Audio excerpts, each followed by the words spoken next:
मन मंदिरा गजर भक्तीचा. काही लोक इंगळे महाराज आधी भजन करायचे काय करायचे, लान्य महाराज, आमचे दादा पाटील महाराज, हे महाराज लोक कीर्तनात सांगतात अंतकाळी ज्याच्या नामाले मुखान होते. मग आतापासून भजन करायची काय गरज आहे, खरं आहे ते सुद्धा. पण मरताना देवाचं नाव तोंडाला येण्यासाठी जन्मभर परमार्थ केले सवय तर पाहिजे ना. ज्यांना जन्मात कधीच भजन मरायला लागले तरी संसार सोडित नाहीत म्हणा. एक म्हाताऱ्याची वाणी बंद झाली, जाणार आहे आता. 4 पोरं होते, बोलतात येत नाही. एका पोराला असं खुणवलं, ते पोरगं म्हणतं काय बाबा, म्हाताऱ्यानं असं पाठीमागं हात केला. त्याला वाटलं मागच्या भिंतीत पैसे ठुले म्हणतं, कारण पहिल्या बँका नव्हत्या ना. अहो ती लगेच चिरबंदी वाडा पाडला, कुठं 4 आणे सापडे नाही. ते आल्यावर ते म्हणतं बाबा नाही सापडलं काही. म्हाताऱ्यानं नाराज होऊन कपडा राहून घेतलं, तसं नाही हे मला इकडे भिंत काय की. सगळा वाडा पाडला, काही सापडा नाही. एक पोरगं म्हणतं बोलता येईल असं काहीतरी का. आयुर्वेदामध्ये उपाय तेवढ्यापुरतं काम होतं. हेमगर्भाची कांडी आणली, आजी थोडी उगाळली, त्याच्या तोंडाला लावली. एक पोरगं म्हणतं बाबा सांगा बरं पटकन कुठले गटुडं. म्हातारं म्हणतं कच्याचं गटुडं कच्याचं काय. म्हणले मागं हात करू दे, त्याचं काय. परवा दिवशी मागच्या वाड्यातल्या रामभावनं ती पीठ चाळायची चाळणी नेली, ती दिली का म्हणत होतो म्हणल्या. अरे वाडा पाडला तो ह्या चाळणीनं सगळा. आता मरायला लागली तरी चाळणी ध्यानातल्या जात नाहीत. अहो तितक्यापुरतं वळण लागत नाही. हो जवळ बसलेली माणसं म्हणतात ना बाबा रामकृष्ण हरी म्हणा, विठ्ठल म्हणा, मुळातच नाही. जाऊ द्या. एका पाटलानं 10-20 वारकरी घरी नेले चहा घ्यायला. ते पोरीला, त्याच्या पोरीला म्हणत आहे अगं महाराज लोक आले, चहा करते का 25 कप. ती म्हणली हा म्हणलं. त्याला लई राग आला. घरात गेला ते पाटील पोरीला म्हणला मूर्ख आहेस का गं, श्रीमंत घरची सुशिक्षित शिकलेली पोरगीन गावंडाळसारखं काय बोलते. चहा करते म्हणलं होय म्हणत जा. काय म्हणत जाशील, होय. चहा करते म्हणलं काय म्हणत जाशील, म्हणली होय. म्हणशील ना असं, म्हणले हा. अरे आता मुळातच वळण नाही, तेवढ्या पुरतं कुठं लागत असतं का विठ्ठल.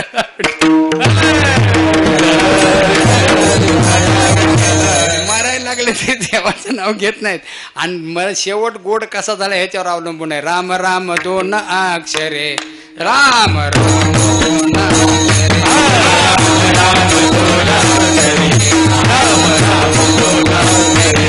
सोला भाने सोपारे, सोला भाने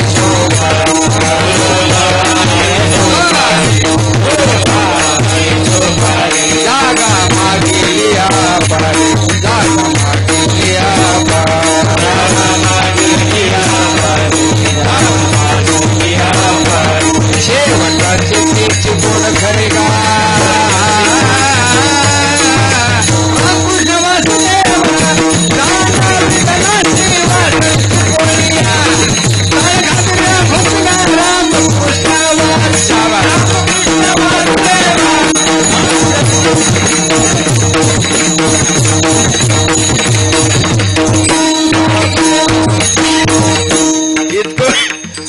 इतकं उघडं पडून देत असते तो न म्हणत राहायचं.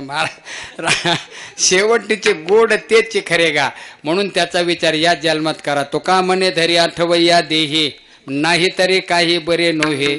आपुल्या हिताचे न होते सायास, गृहदारा अस धनवित्त विठोबा रखुमा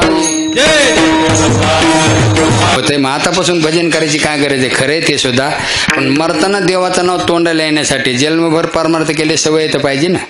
ज्यांना जन्मात कधीच भजन मरायला लागले तरी संसार सोडित नाहीत म्हणा. एक म्हाताऱ्याची वाणी बंद झाली, जाणार आहे आता. 4 पोरं होते, बोलतात येत नाही. एका पोराला असं खुणवलं, ते पोरगं म्हणतं काय बाबा, म्हाताऱ्यानं असं पाठीमागं हात केला. त्याला वाटलं मागच्या भिंतीत पैसे ठुले म्हणतं, कारण पहिल्या बँका नव्हत्या ना. अहो ती लगेच चिरबंदी वाडा पाडला, कुठं 4 आणे सापडे नाही. ते आल्यावर ते म्हणतं बाबा नाही सापडलं काही. म्हाताऱ्यानं नाराज होऊन कपडा राहून घेतलं, तसं नाही हे मला इकडे भिंत काय की. सगळा वाडा पाडला, काही सापडा नाही. एक पोरगं म्हणतं बोलता येईल असं काहीतरी का. आयुर्वेदामध्ये उपाय तेवढ्यापुरतं काम होतं. हेमगर्भाची कांडी आणली, आजी थोडी उगाळली, त्याच्या तोंडाला लावली. एक पोरगं म्हणतं बाबा सांगा बरं पटकन कुठले गटुडं. म्हातारं म्हणतं कच्याचं गटुडं कच्याचं काय. म्हणले मागं हात करू दे, त्याचं काय. परवा दिवशी मागच्या वाड्यातल्या रामभावनं ती पीठ चाळायची चाळणी नेली, ती दिली का म्हणत होतो म्हणल्या. अरे वाडा पाडला तो ह्या चाळणीनं सगळा. आता मरायला लागली तरी चाळणी ध्यानातल्या जात नाहीत. अहो तितक्यापुरतं वळण लागत नाही. हो जवळ बसलेली माणसं म्हणतात ना बाबा रामकृष्ण हरी म्हणा, विठ्ठल म्हणा, मुळातच नाही. जाऊ द्या. एका पाटलानं 10-20 वारकरी घरी नेले चहा घ्यायला. ते पोरीला, त्याच्या पोरीला म्हणत आहे अगं महाराज लोक आले, चहा करते का 25 कप. ती म्हणली हा म्हणलं. त्याला लई राग आला. घरात गेला ते पाटील पोरीला म्हणला मूर्ख आहेस का गं, श्रीमंत घरची सुशिक्षित शिकलेली पोरगीन गावंडाळसारखं काय बोलते. चहा करते म्हणलं होय म्हणत जा. काय म्हणत जाशील, होय. चहा करते म्हणलं काय म्हणत जाशील, म्हणली होय. म्हणशील ना असं, म्हणले अरे आता मुळातच वळण नाही तेवढ्या पुरतं कुठं लागत असतं का विठ्ठल.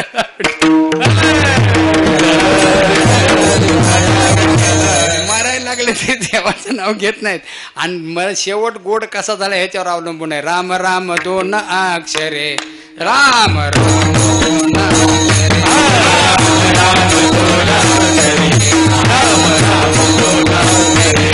सोला भाने सोपारी, सोला भाने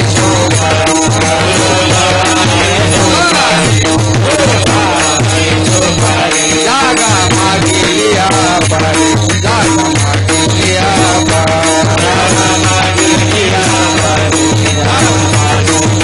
पारी, शेवटाची तीच गुण खरे गा.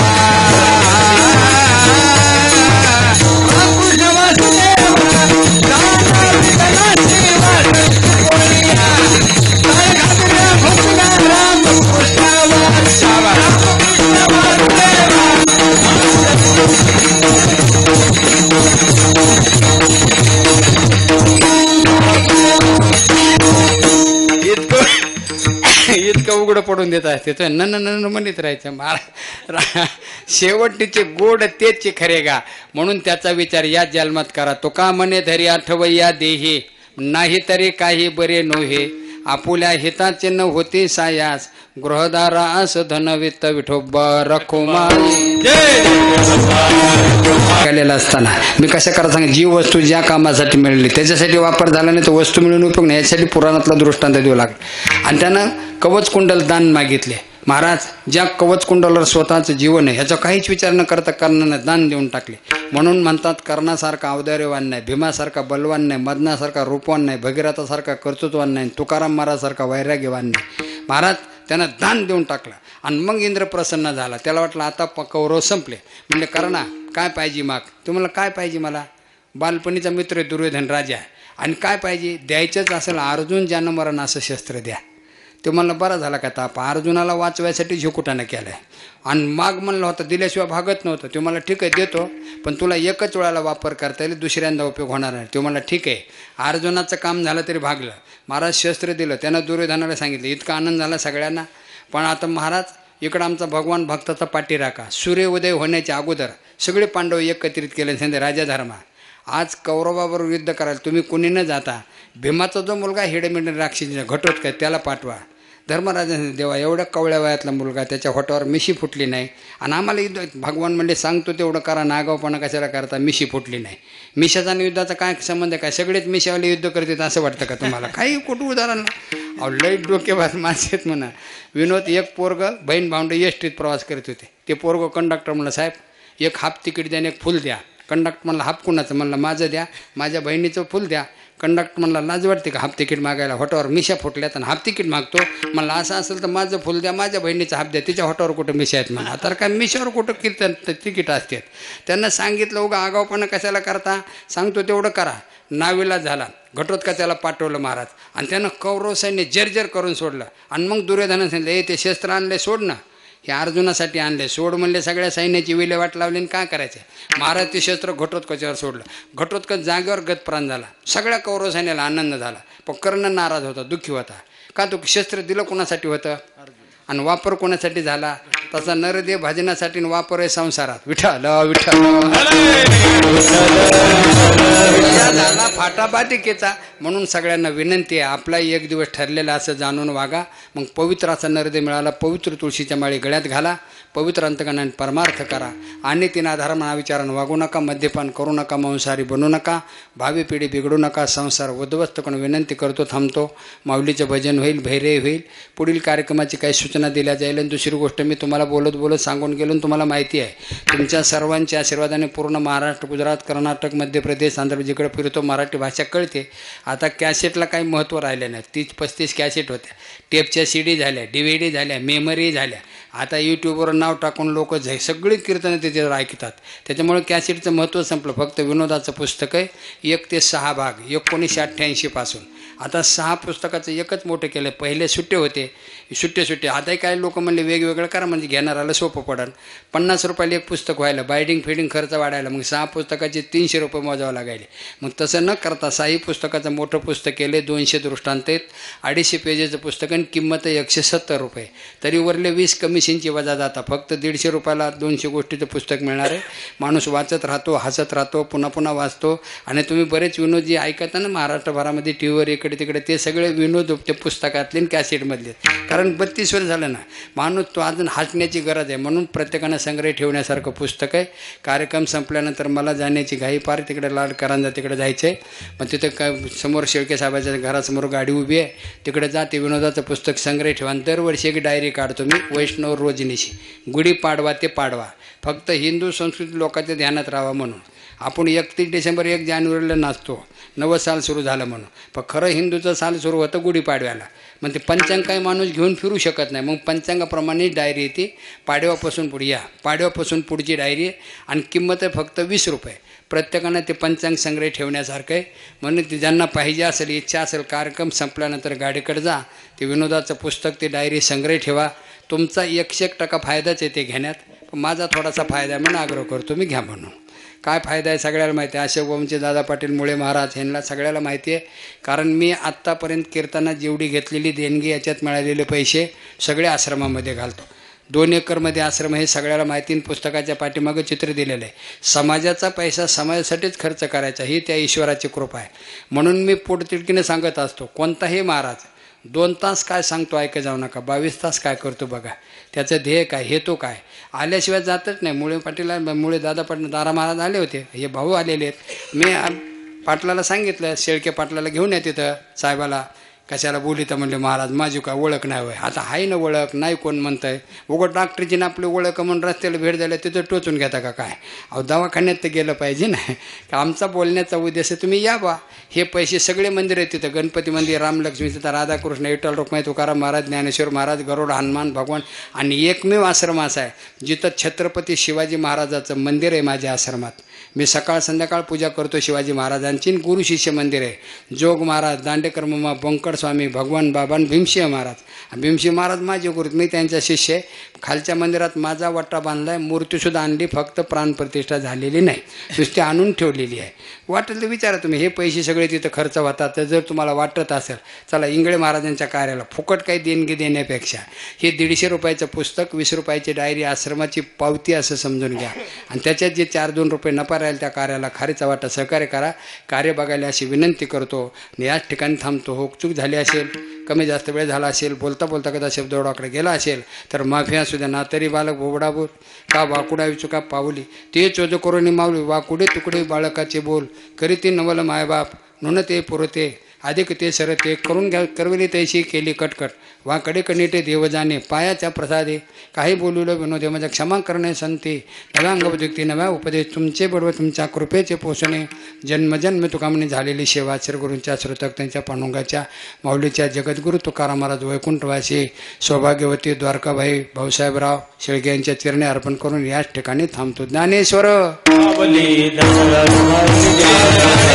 केलेला असताना मी कसं करा सांग, जी वस्तू ज्या कामासाठी मिळाली त्याच्यासाठी वापर झाला नाही तर वस्तू मिळून उपयोग नाही. यासाठी पुराणातला दृष्टांत देऊ लागला. आणि त्यानं कवच कुंडल दान मागितले. महाराज ज्या कवच कुंडलावर स्वतःचं जीवन आहे ह्याचा काहीच विचार न करता कर्णानं दान देऊन टाकले. म्हणून म्हणतात, कर्णासारखा औदार्यवान नाही, भीमासारखा बलवान नाही, मदनासारखा रूपवान नाही, भगीरथासारखा कर्तृत्वान नाही, तुकाराम महाराजसारखा वैराग्यवान नाही. महाराज त्यानं दान देऊन टाकलं. आणि मग इंद्र प्रसन्न झाला. त्याला वाटलं आता कौरव संपले. म्हणजे कर्णा काय पाहिजे माग, तुम्हाला काय पाहिजे, मला बालपणीचा मित्र आहे दुर्योधन राजा, आणि काय पाहिजे द्यायचंच असेल अर्जुन ज्यानं मरण असं शस्त्र द्या.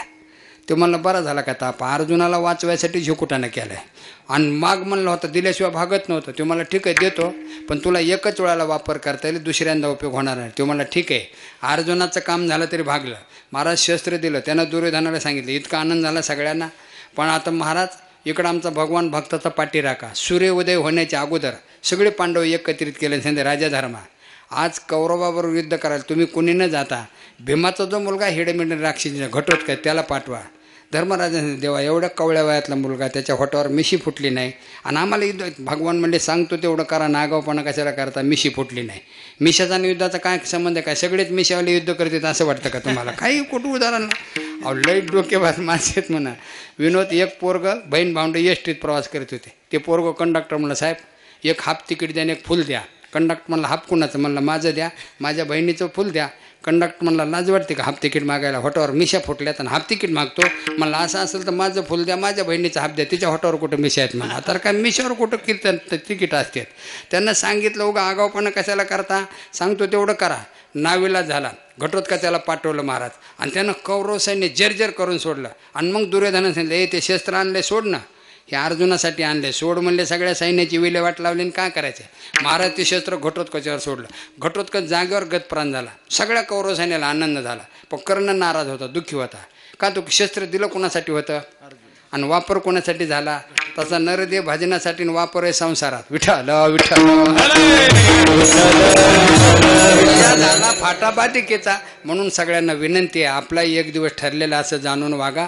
मग पवित्र असा नरदेव मिळाला. पवित्र तुळशीच्या माळी गळ्यात घाला. पवित्र अंतकरणाने परमार्थ करा. आणि तीन आधार विचारानं वागू नका. मद्यपान करू नका. मांसाहारी बनू नका. भावी पिढी बिघडू नका. संसार उद्ध्वस्त करून विनंती करतो. थांबतो. माऊलीचं भजन होईल, भैरे होईल. पुढील कार्यक्रमाची काही सूचना दिल्या जाईल. आणि दुसरी गोष्ट मी तुम्हाला बोलत बोलत सांगून गेलो. तुम्हाला माहिती आहे तुमच्या सर्वांच्या आशीर्वादाने पूर्ण महाराष्ट्र, गुजरात, कर्नाटक, मध्य प्रदेश, आंध्र प्रदेश जिकडे फिरतो महाराष्ट्री भाषा कळते. आता कॅसेटला काही महत्त्व राहिलं नाही. 30-35 कॅसेट होत्या. टेपच्या CD झाल्या, DVD झाल्या, मेमरी झाल्या. आता यूट्यूबवर नाव टाकून लोक सगळी कीर्तनं त्याच्यावर ऐकतात. त्याच्यामुळे कॅसेटचं महत्त्व संपलं. फक्त विनोदाचं पुस्तक आहे. 1 ते 6 भाग 1988 पासून. आता 6 पुस्तकाचं एकच मोठं केलं. पहिले सुट्टे होते, सुट्टे. आताही काही लोक म्हणले वेगवेगळं करा म्हणजे घेणाराला सोपं पडेल. 50 रुपयाला एक पुस्तक व्हायला, बायडिंग फिडिंग खर्च वाढायला. मग 6 पुस्तकाचे 300 रुपये मोजावं लागायले. मग तसं न करता 6 पुस्तकाचं मोठं पुस्तक केले. 200 दृष्टांत आहेत. 250 पेजेचं पुस्तक आणि किंमत आहे 170 रुपये. तरी वरले 20 कमिशनची वजा जाता. फक्त 150 रुपयाला 200 गोष्टीचं पुस्तक मिळणार आहे. माणूस वाचत राहतो, हसत राहतो, पुन्हा पुन्हा वाचतो. आणि तुम्ही बरेच विनोद जे ऐकता ना महाराष्ट्रभरामध्ये टीव्हीवर इकडे तिकडे, ते सगळे विनोद ते पुस्तकातले आणि कॅसेटमधले. कारण 32 वर्ष झालं ना माणूस तो अजून हसण्याची गरज आहे. म्हणून प्रत्येकानं संग्रह ठेवण्यासारखं पुस्तक आहे. कार्यक्रम संपल्यानंतर मला जाण्याची घाई फार. तिकडे लाडकरांना तिकडे जायचं आहे. मग तिथे काय समोर शेळके साहेबाच्या घरासमोर गाडी उभी आहे. तिकडे जा. ते विनोदाचं पुस्तक संग्रह ठेवा. दरवर्षी एक डायरी काढतो मी, वैष्णव रोजनीशी. गुढीपाडवा ते पाडवा. फक्त हिंदू संस्कृती लोकांच्या ध्यानात राहावा म्हणून.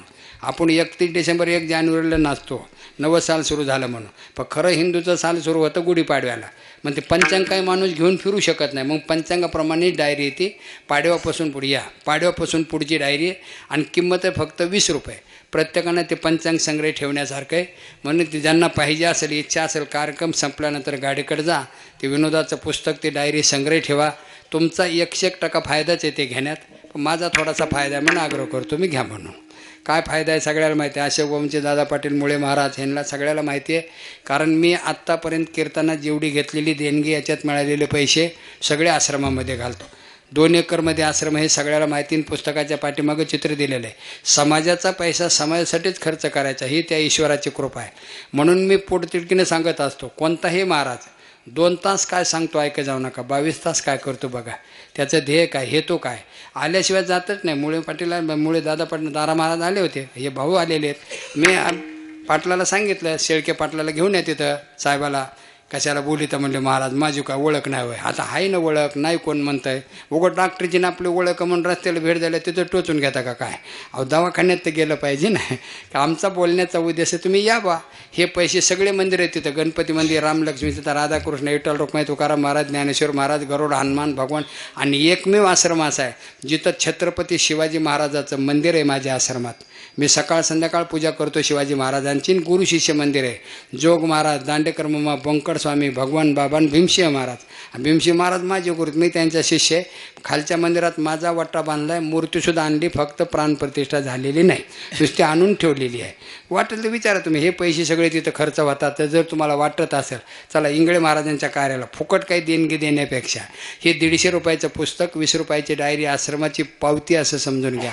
आणि त्याच्यात जे 4-2 रुपये नफा राहील त्या कार्याला खारीचा वाटा सहकार्य करा.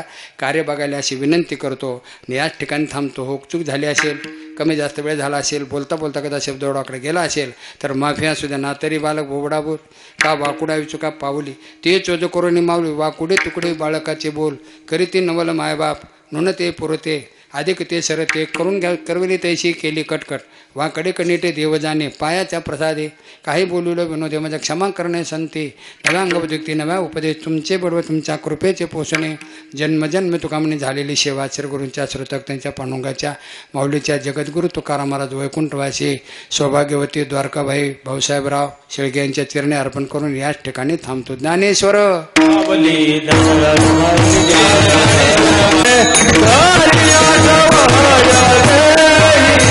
तुकामणी हरी आठवया देहि तुकामणी हरी आठवया देहि तुकामन घरी आठवया देहि तुकामन घरी आठवया देहि नाही तरी काही बरनो हे नाही तरी काही बरनो हे आपुल्या हिताचे न होती काया आपुल्या हिताचे न होती काया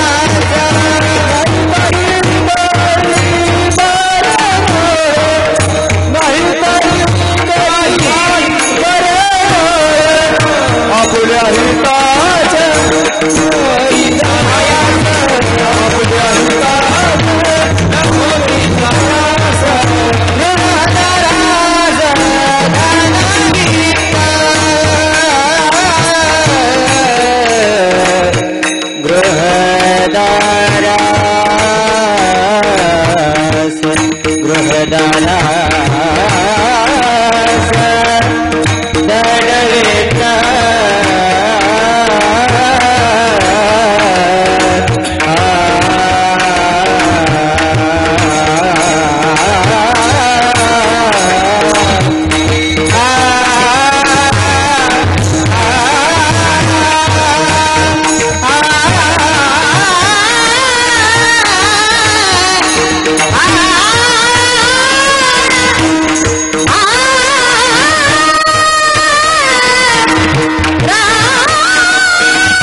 आपुल्या हिताचे न होती कायास आपुल्या हिताचे न होती कायास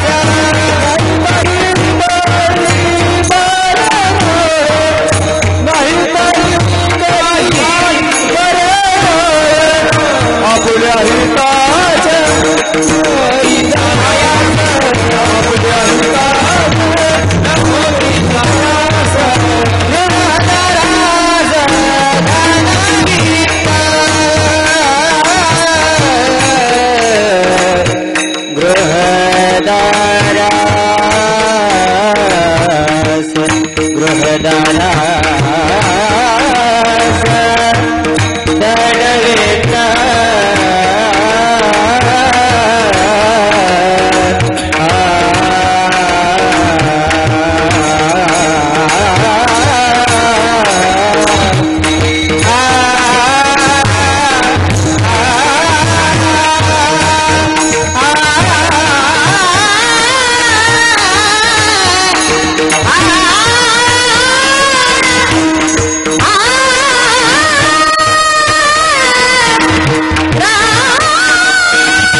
मन मंदिरा गजर भक्तीचा